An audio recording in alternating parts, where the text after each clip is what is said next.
kano kanya twakiriye umuntu witwa Spiro aje ari kutubwira wari ibintu ariko ngo Gasuku yakuvuzeho dushaka kumenya ibyo bintu byaba ari ibiki wamwatubwira Spiro. Yola Yeah. ndabashimiye cyane ko mwongeye kuntumira Yego. kamumaye umwanya nyine wo kuza ngo dusangire ku magambo. Ngo umuntu yakubabaje ariko Oya Gasuku ikintu cya mbere ibyo avuga nibyo ariko ikintu kitubabaza ni kimwe cya kintu mane ngaga rututse ruremereye mane.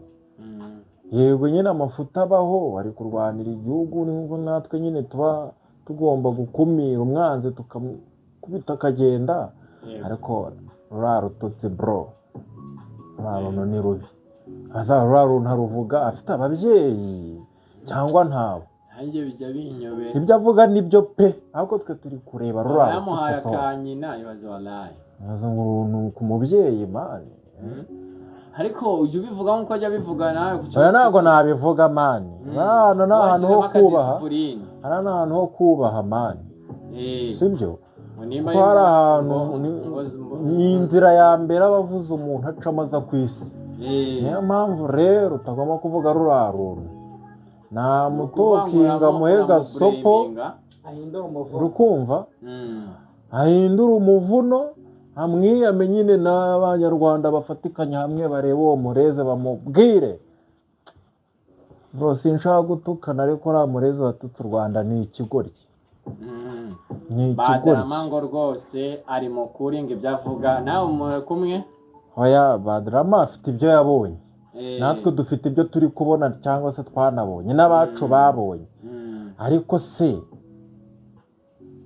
ariko hari ikintu kimwe maze kubona abura wabona kuriya ari kuvuza induru kuriya hari ukuntu ugaburira umuntu yamara guhaga sahani akayitera umugeri ariko ese ugira ngo buriya biramushimishije